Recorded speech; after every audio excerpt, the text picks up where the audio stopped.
অনেকদিন থেকে একটি আলোচনা চলছে বাংলাদেশ আওয়ামী লীগের পরবর্তী দায়িত্ব কার কাঁধে চাপছে। বাংলাদেশ আওয়ামী লীগ পুরনো নেতৃত্বেই চলতে চাচ্ছে নাকি নতুন নেতৃত্ব আনছে। সেই ক্ষেত্রে বহু নাম চর্চিত হয়েছে, বহু নাম আলোচিত হয়েছে, কিন্তু কোনোটাই আদতে বাস্তবায়িত হয়নি। আওয়ামী লীগ শোনা যাচ্ছে যে এই মুহূর্তে নতুন সভাপতি এবং নতুন সাধারণ সম্পাদকের খোঁজে আছেন। পরবর্তী সভাপতি ফিক্সড করা হয়ে গেছে। শেখ হাসিনা পরবর্তী সভাপতি কাকে করবেন সেটা নিশ্চিত করে ফেলেছেন, কিন্তু সাধারণ সম্পাদক এখনও কনফার্ম করা হয়নি। স্বচ্ছ ইমেজের তরুণ একজনকে খোঁজা হচ্ছে যাকে সাধারণ সম্পাদকের দায়িত্ব দেয়া হবে। আওয়ামী লীগের বিভিন্ন ঘনিষ্ঠ সূত্র এরকম ইনফরমেশন দিচ্ছে বিভিন্নভাবে, সামাজিক যোগাযোগ মাধ্যমে, ভারতীয় মিডিয়া বিভিন্নভাবে এই খবরটা আনছে। বাংলাদেশের একটি গণমাধ্যমও এটা নিয়ে একটি প্রতিবেদন তৈরি করেছে। কে হচ্ছেন আওয়ামী লীগের সভাপতি এবং সেটা নিশ্চিত কি না, এবং কে হচ্ছেন তাহলে সাধারণ সম্পাদক। সভাপতির ব্যাপারটা নিশ্চিত হওয়া গেলেও সাধারণ সম্পাদকের ব্যাপারটা নিশ্চিত হওয়া যাচ্ছে না, আওয়ামী লীগের সূত্র তেমনটাই বলছে। সেটা নিয়ে আলোচনা করবো এই ভিডিওতে। বলছিলাম আওয়ামী লীগের পরবর্তী সভাপতি কে হচ্ছেন, কে সাধারণ সম্পাদক হচ্ছেন, এটা মোটামুটি নিশ্চিত করছে আওয়ামী লীগের বিভিন্ন সোর্স। বাংলাদেশের একটি টেলিভিশন মিডিয়া 21 টেলিভিশন, তারাও এটা নিয়ে একটা গত রাতে প্রতিবেদন তৈরি করেছে এবং ভারতীয় মিডিয়া থেকেও বিভিন্ন কথা শোনা যাচ্ছে। সজীব ওয়াজেদ জয় ভারত সফর করে গেছেন, সেখানে সজীব ওয়াজেদ জয় এবং সাইমা ওয়াজেদ পুতুল দুজনই শেখ হাসিনা এবং শেখ রেহানার সঙ্গে দেখা করেছেন। দেখা করে তাদের মধ্যে আওয়ামী লীগের পরবর্তী সভাপতি কে সেটা নির্ধারণ করা হয়েছে।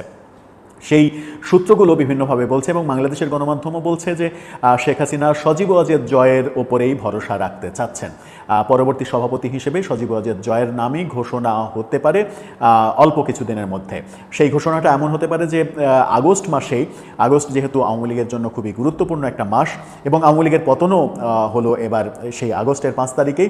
সেই আগস্টটাকে কেন্দ্র করে আওয়ামী লীগ পুনরুত্থানের স্বপ্ন নিয়ে, পুনরায় আবার ঘুরে দাঁড়ানোর স্বপ্ন নিয়ে নতুন সভাপতি, নতুন সাধারণ সম্পাদকের নেতৃত্বে পথ চলা শুরু করতে পারে। সেই ক্ষেত্রে সজীব ওয়াজেদ জয় বাংলাদেশ আওয়ামী লীগের পরবর্তী সভাপতি হচ্ছেন, এমনটাই নিশ্চিত করা হচ্ছে। কিন্তু সাধারণ সম্পাদক কে হচ্ছেন সেটা নিয়ে এখনও আলোচনা রয়েছে। এর আগে আওয়ামী লীগের নেতৃত্ব কে নিচ্ছেন, কার উপরে যাচ্ছে, সেই ক্ষেত্রে আমরা বহু আলোচনা শুনেছি। সাবেক রাষ্ট্রপতি আব্দুল হামিদের নাম শুনেছি, সাবির হোসেন চৌধুরীর নাম শোনা গেছে, নারায়ণগঞ্জের মেয়র পরবর্তীতে যিনি গ্রেপ্তার হয়েছেন সেলিনা হায়াত আইভি, তার নাম শোনা গেছে। কখনো কখনো আবার সোহেল তাজের নামও শোনা গেছে, যদিও সোহেল তাজের অবস্থান এখন পরিপূর্ণভাবে আওয়ামী বিরোধী অবস্থান, সেই নামটা আর আলোচনায় আসার কোনো কারণ নেই।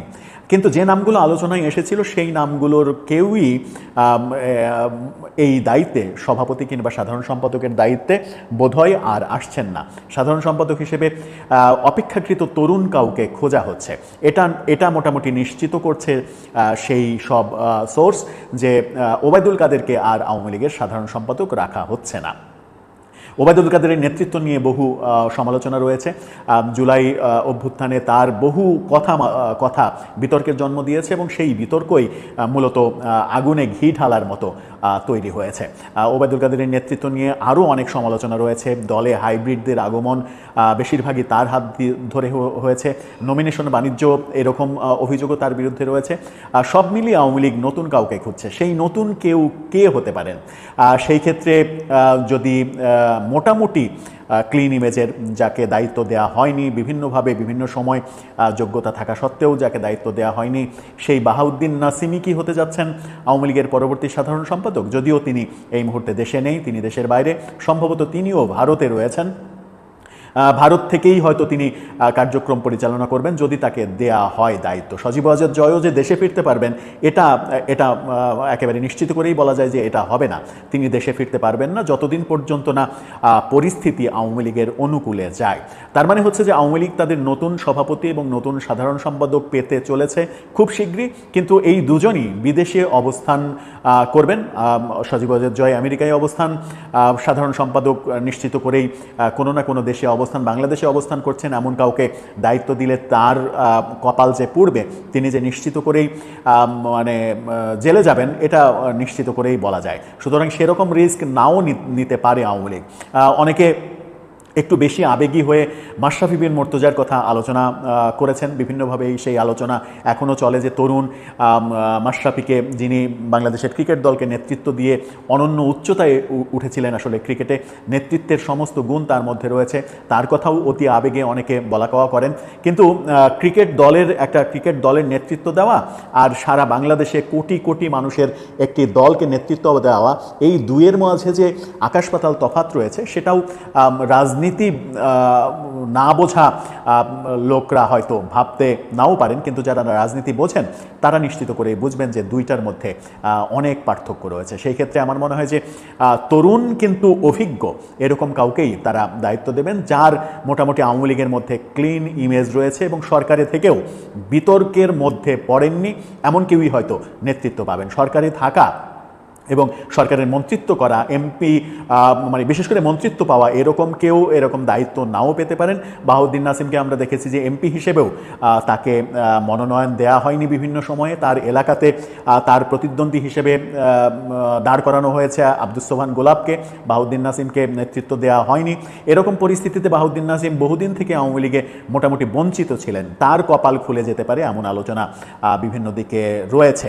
এছাড়া আরেকটি নাম রয়েছে জাহাঙ্গীর কবির নানক, কিন্তু জাহাঙ্গীর কবির নানক নানাভাবে তিনিও সমালোচিত, নানাভাবেই তার সমালোচনা অনেকে করেন এবং মন্ত্রী থাকাকালীন মোহাম্মদপুর এলাকায় তার খুব একটা যে মানে ওয়েল পজিশন রয়েছে সেটাও বলা যাবে না। কি হতে যাচ্ছে সেটা সময়ই বলে দেবে। তবে আওয়ামী লীগের উত্তরসূরি যে শেখ পরিবারেরই কেউ হবে সেটা তো আগে থেকেই জানা ছিল, আগে থেকেই বোঝা যাচ্ছিল। পরিবারের বাইরে কাউকে মূল নেতৃত্বে আনা হবে না, সেটাই হতে যাচ্ছে। সজীব ওয়াজেদ জয়কেই হয়তো নেতৃত্ব দেওয়া হচ্ছে। সেই ক্ষেত্রে পুতুলের নাম আলোচিত থাকলেও নানা কারণে হয়তো পুতুল পিছিয়ে পড়েছেন। এখন দেখা যাক আওয়ামী লীগ কোন পন্থায়, কোন প্রক্রিয়ায় সামনে এগোনোর প্ল্যান করে। যেভাবে নির্বাসিত হয়েছে সেই নির্বাসিত জায়গা থেকে তারা আবার পরিচ্ছন্ন হয়ে ঘুরে দাঁড়ানোর চেষ্টায় সফল হয় কিনা, সময়ই সেই সাক্ষ্য দেবে। দর্শক, আপনার মতামত জানিয়ে লিখতে পারেন আমাদের কমেন্ট বক্সে।